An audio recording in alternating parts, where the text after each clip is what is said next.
Chapter 2. Outside Oakbridge Station, a little group of people stood in momentary uncertainty. Behind them stood porters with suitcases. One of these, called Jim, the driver of one of the taxis, stepped forward. "You for Indian Island, maybe?" he asked in a soft Devon voice. 4 voices gave assent, and then immediately afterwards gave quick surreptitious glances at each other. The driver said, addressing his remarks to Mr. Justice Wargrave as the senior member of the party, "There are 2 taxis here, sir. One of them must wait till the slow train from Exeter gets in, a matter of 5 minutes. There's one gentleman coming by that. Perhaps one of you wouldn't mind waiting? You'd be more comfortable that way." Vera Claythorne, her own secretarial position clear in her mind, spoke at once. "I'll wait," she said, "if you will go on." She looked at the other 3. Her glance and voice had that slight suggestion of command in it that comes from having occupied a position of authority. She might have been directing which tennis sets the girls were to play in. Miss Brent said stiffly, "Thank you," bent her head and entered one of the taxis, the door of which the driver was holding open. Mr. Justice Wargrave followed her. Captain Lombard said, "I'll wait with Miss Claythorne," said Vera. "My name is Lombard, Philip Lombard." The porters were piling luggage on the taxi. Inside, Mr. Justice Wargrave said with due legal caution, "Beautiful weather we are having." Miss Brent said, "Yes, indeed." A very distinguished old gentleman, she thought to herself. Quite unlike the usual type of man in seaside guest-houses. Evidently Mrs. or Miss Oliver had good connections. Mr. Justice Wargrave inquired, "Do you know this part of the world well?"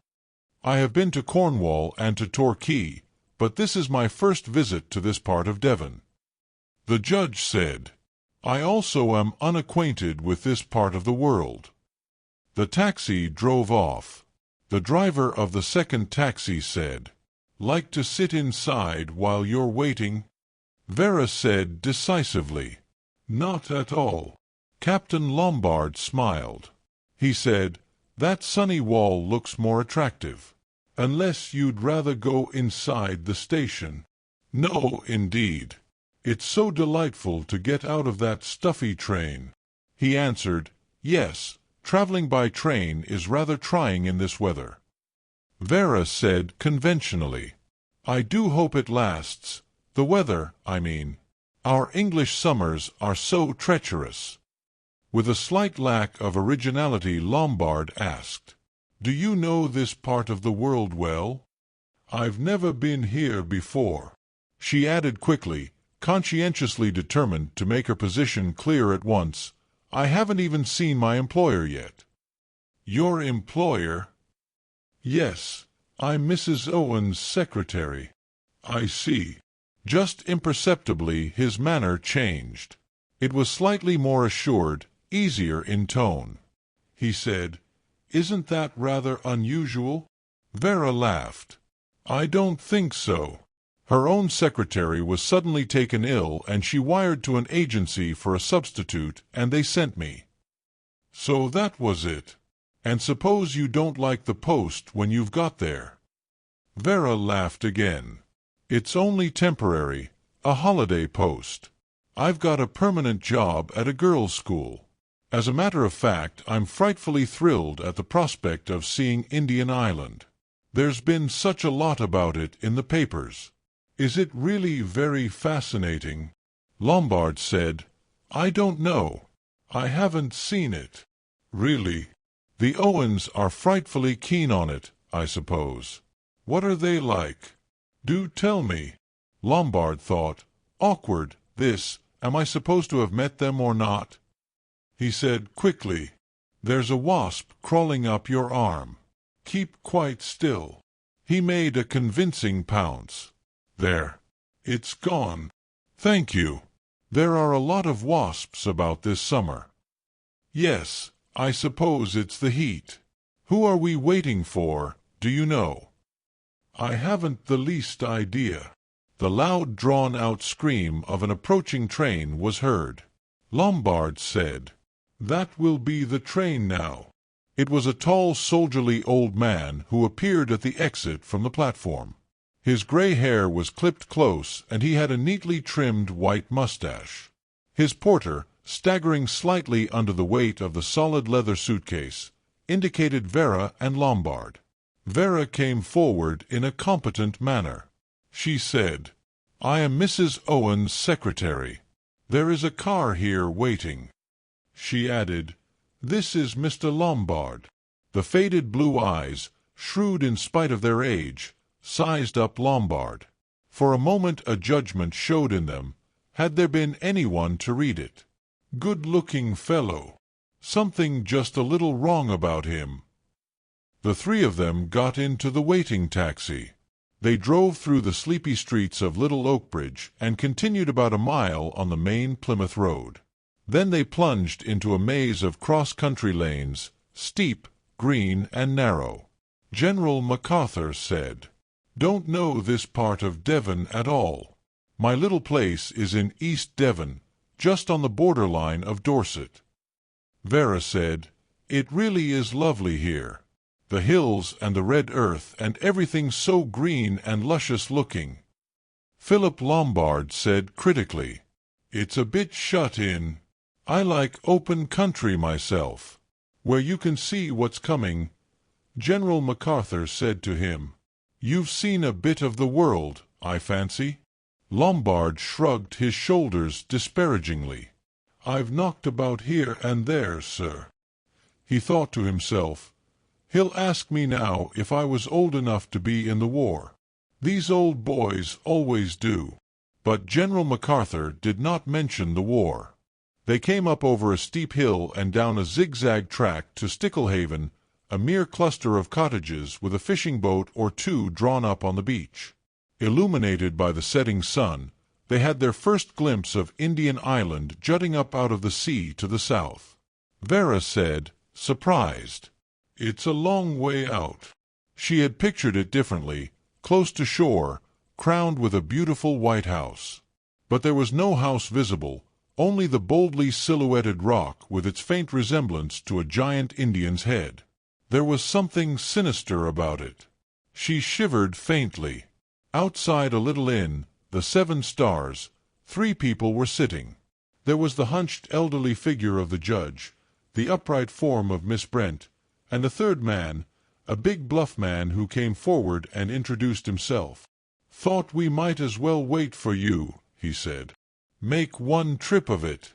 Allow me to introduce myself. Name's Davis. Natal, South Africa's my natal spot. Ha, ha." He laughed breezily. Mr. Justice Wargrave looked at him with active malevolence. He seemed to be wishing that he could order the court to be cleared. Miss Emily Brent was clearly not sure if she liked colonials. "Anyone care for a little nip before we embark?" asked Mr. Davis hospitably. Nobody assenting to this proposition, Mr. Davis turned and held up a finger. "Mustn't delay, then. Our good host and hostess will be expecting us," he said. He might have noticed that a curious constraint came over the other members of the party. It was as though the mention of their host and hostess had a curiously paralyzing effect upon the guests. In response to Davis's beckoning finger, a man detached himself from a nearby wall against which he was leaning and came up to them. His rolling gait proclaimed him a man of the sea. He had a weather-beaten face and dark eyes with a slightly evasive expression. He spoke in his soft Devon voice. "Will you be ready to be starting for the island, ladies and gentlemen? The boat's waiting. There's 2 gentlemen coming by car, but Mr. Owen's orders was not to wait for them, as they might arrive at any time." The party got up. Their guide led them along a small stone jetty. Alongside it a motor-boat was lying. Emily Brent said, "That's a very small boat." The boat's owner said persuasively, "She's a fine boat, that, ma'am. You could go to Plymouth in her as easy as winking." Mr. Justice Wargrave said sharply, "There are a good many of us." "She'd take double the number, sir," Philip Lombard said in his pleasant, easy voice. "It's quite all right. Glorious weather, no swell." Rather doubtfully, Miss Brent permitted herself to be helped into the boat. The others followed suit. There was as yet no fraternizing among the party. It was as though each member of it was puzzled by the other members. They were just about to cast loose when their guide paused, boat-hook in hand. Down the steep track into the village a car was coming. A car so fantastically powerful, so superlatively beautiful that it had all the nature of an apparition. At the wheel sat a young man, his hair blown back by the wind. In the blaze of the evening light he looked, not a man, but a young god, a hero god out of some northern saga. He touched the horn, and a great roar of sound echoed from the rocks of the bay. It was a fantastic moment. In it, Anthony Marston seemed to be something more than mortal. Afterwards, more than one of those present remembered that moment. Fred Narracott sat by the engine thinking to himself that this was a queer lot. Not at all his idea of what Mr. Owen's guests were likely to be.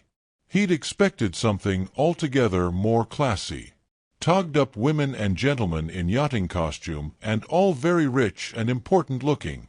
Not at all like Mr. Elmer Robson's parties. A faint grin came to Fred Narracott's lips as he remembered the millionaire's guests. That had been a party, if you like, and the drink they'd got through.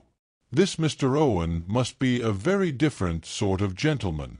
Funny it was, thought Fred, that he'd never yet set eyes on Owen, or his missus either. Never been down here yet, he hadn't.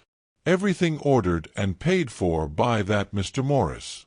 Instructions always very clear and payment prompt, but it was odd, all the same. The papers said there was some mystery about Owen. Mr. Narracott agreed with them. Perhaps, after all, it was Miss Gabrielle Turrell who had bought the island. But that theory departed from him as he surveyed his passengers. Not this lot. None of them looked likely to have anything to do with a film star. He summed them up dispassionately. One old maid, the sour kind, he knew them well enough. She was a Tartar, he could bet.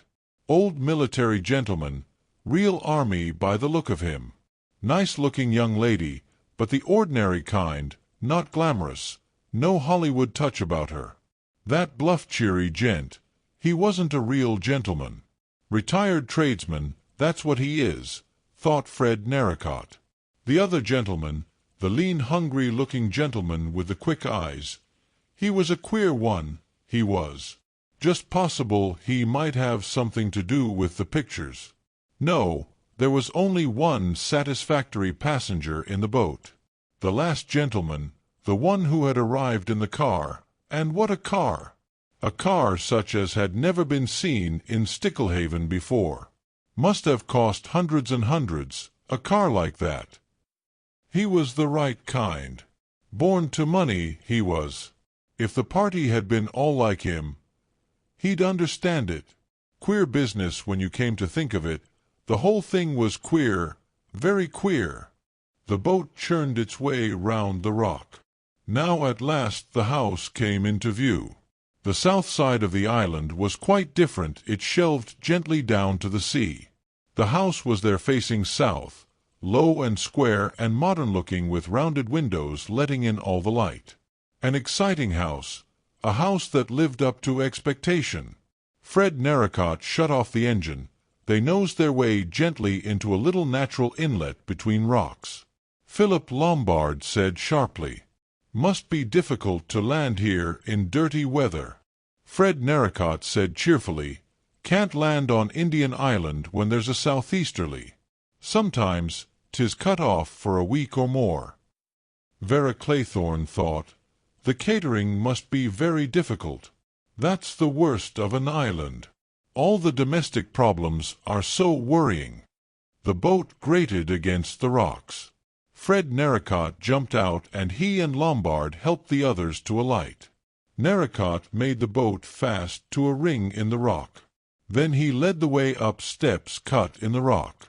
General MacArthur said, "Ha! Delightful spot!" But he felt uneasy. Damned odd sort of place. As the party ascended the steps and came out on a terrace above, their spirits revived. In the open doorway of the house a correct butler was awaiting them, and something about his gravity reassured them. And then the house itself was really most attractive, the view from the terrace magnificent.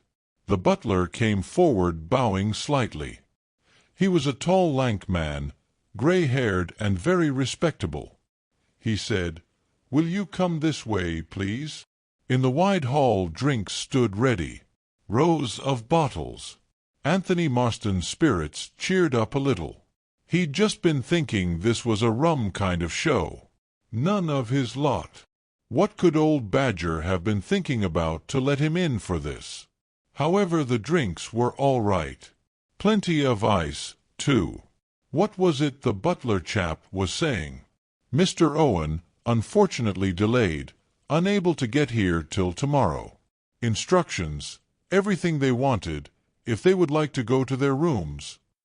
Dinner would be at 8 o'clock. Vera had followed Mrs. Rogers upstairs. The woman had thrown open a door at the end of a passage, and Vera had walked into a delightful bedroom with a big window that opened wide upon the sea and another looking east. She uttered a quick exclamation of pleasure. Mrs. Rogers was saying, "I hope you've got everything you want, miss." Vera looked round. Her luggage had been brought up and had been unpacked. At one side of the room a door stood open into a pale blue-tiled bathroom. She said quickly, "Yes, everything, I think. You'll ring the bell if you want anything, miss." Mrs. Rogers had a flat, monotonous voice. Vera looked at her curiously. What a white, bloodless ghost of a woman! Very respectable-looking, with her hair dragged back from her face and her black dress. Queer light eyes that shifted the whole time from place to place. Vera thought, "She looks frightened of her own shadow." Yes, that was it, frightened. She looked like a woman who walked in mortal fear. A little shiver passed down Vera's back.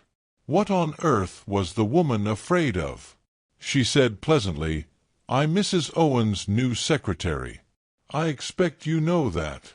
Mrs. Rogers said, "No, miss, I don't know anything. Just a list of the ladies and gentlemen and what rooms they were to have." Vera said, "Mrs. Owen didn't mention me?" Mrs. Rogers' eyelashes flickered. "I haven't seen Mrs. Owen, not yet. We only came here 2 days ago." Extraordinary people, these Owens, thought Vera. Aloud she said, "What staff is there here?" "Just me and Rogers, Mississippi."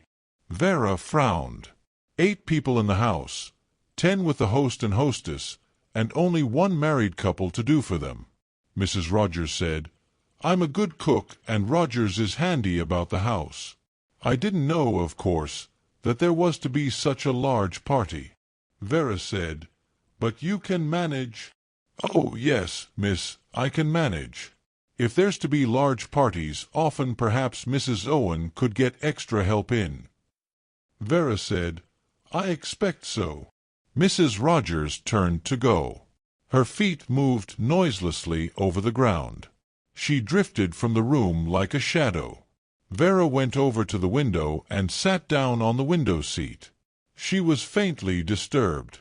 Everything, somehow, was a little queer. The absence of the Owens, the pale ghost-like Mrs. Rogers. And the guests.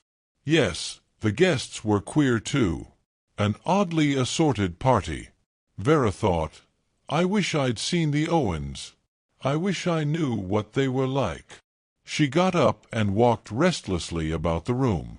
A perfect bedroom decorated throughout in the modern style.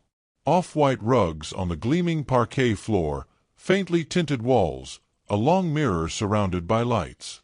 A mantelpiece bare of ornaments save for an enormous block of white marble shaped like a bear, a piece of modern sculpture in which was inset a clock. Over it, in a gleaming chromium frame, was a big square of parchment, a poem. She stood in front of the fireplace and read it. It was the old nursery rhyme that she remembered from her childhood days. 10 little Indian boys went out to dine. 1 choked his little self, and then there were 9. 9 little Indian boys sat up very late.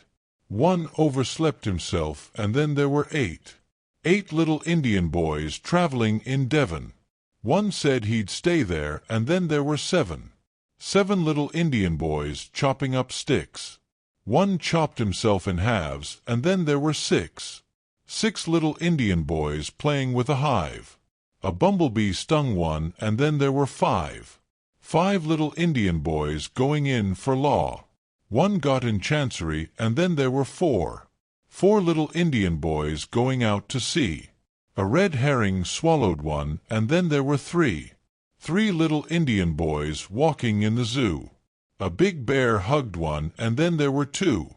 2 little Indian boys sitting in the sun. 1 got frizzled up, and then there was 1. 1 little Indian boy left all alone.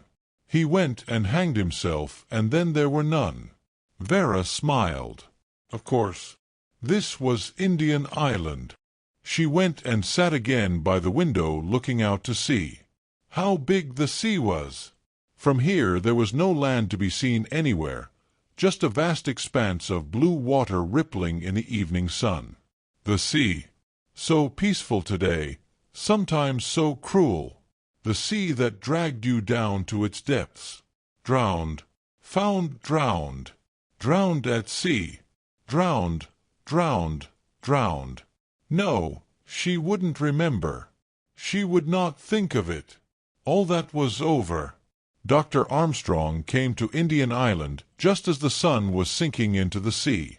On the way across, he had chatted to the boatman, a local man. He was anxious to find out a little about these people who owned Indian Island, but the man Narracott seemed curiously ill-informed, or perhaps unwilling to talk. So Dr. Armstrong chatted instead of the weather and of fishing. He was tired after his long motor drive. His eyeballs ached. Driving west, you were driving against the sun. Yes, he was very tired. The sea and perfect peace, that was what he needed. He would like, really, to take a long holiday. But he couldn't afford to do that. He could afford it financially, of course, but he couldn't afford to drop out. You were soon forgotten nowadays. No, now that he had arrived, he must keep his nose to the grindstone. He thought, all the same, this evening, I'll imagine to myself that I'm not going back, that I've done with London and Harley Street and all the rest of it. There was something magical about an island. The mere word suggested fantasy. You lost touch with the world. An island was a world of its own. A world, perhaps, from which you might never return. He thought, I'm leaving my ordinary life behind me. And, smiling to himself, he began to make plans, fantastic plans for the future. He was still smiling when he walked up the rock-cut steps. In a chair on the terrace an old gentleman was sitting, and the sight of him was vaguely familiar to Dr. Armstrong. Where had he seen that frog-like face, that tortoise-like neck, that hunched-up attitude? Yes, and those pale, shrewd little eyes. Of course, old Wargrave. He'd given evidence once before him. Always looked half asleep, but was shrewd as could be when it came to a point of law. Had great power with a jury. It was said he could make their minds up for them any day of the week. He'd got 1 or 2 unlikely convictions out of them. A hanging judge, some people said. Funny place to meet him. Here, out of the world. Mr. Justice Wargrave thought to himself, Armstrong? Remember him in the witness box. Very correct and cautious. All doctors are damned fools. Harley Street ones are the worst of the lot. And his mind dwelt malevolently on a recent interview he had had with a suave personage in that very street. Aloud he grunted, "Drinks are in the hall." Dr. Armstrong said, "I must go and pay my respects to my host and hostess." Mr. Justice Wargrave closed his eyes again, looking decidedly reptilian, and said, "You can't do that." Dr. Armstrong was startled. "Why not?" The judge said, "No host and hostess. Very curious state of affairs. Don't understand this place." Dr. Armstrong stared at him for a minute. When he thought the old gentleman had actually gone to sleep, Wargrave said suddenly, "D'you know Constance Culmington?" "No, I'm afraid I don't." "It's of no consequence," said the judge. "Very vague woman, and practically unreadable handwriting. I was just wondering if I'd come to the wrong house." Dr. Armstrong shook his head and went on up to the house. Mr. Justice Wargrave reflected on the subject of Constance Culmington. Undependable like all women.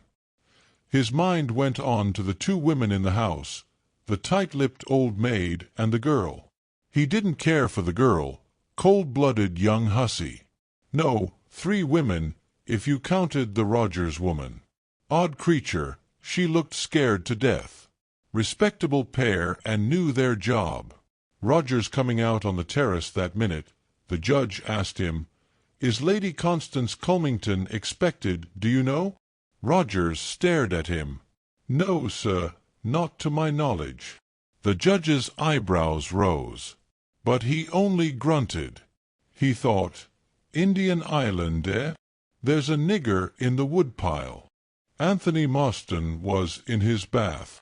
He luxuriated in the steaming water. His limbs had felt cramped after his long drive. Very few thoughts passed through his head. Anthony was a creature of sensation and of action.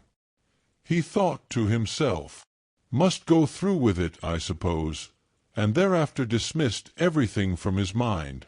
Warm steaming water, tired limbs, presently a shave, a cocktail, dinner. And after, Mr. Blore was tying his tie. He wasn't very good at this sort of thing. Did he look all right? He supposed so. Nobody had been exactly cordial to him. Funny the way they all eyed each other, as though they knew. Well, it was up to him. He didn't mean to bungle his job. He glanced up at the framed nursery rhyme over the mantelpiece. Neat touch, having that there. He thought, "Remember this island when I was a kid. Never thought I'd be doing this sort of a job in a house here.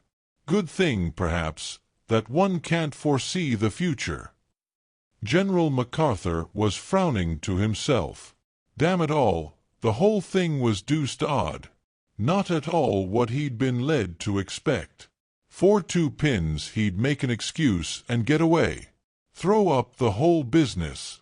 But the motorboat had gone back to the mainland. He'd have to stay. That fellow Lombard now, he was a queer chap. Not straight. He'd swear the man wasn't straight. As the gong sounded, Philip Lombard came out of his room and walked to the head of the stairs. He moved like a panther, smoothly and noiselessly. There was something of the panther about him altogether. A beast of prey, pleasant to the eye. He was smiling to himself. A week, he was going to enjoy that week. In her bedroom, Emily Brent, dressed in black silk ready for dinner, was reading her Bible. Her lips moved as she followed the words. "The heathen are sunk down in the pit that they made. In the net which they hid is their own foot taken. The Lord is known by the judgment which he executed. The wicked is snared in the work of his own hands. The wicked shall be turned into hell." Her tight lips closed. She shut the Bible. Rising, she pinned a cairngorm brooch at her neck and went down to dinner.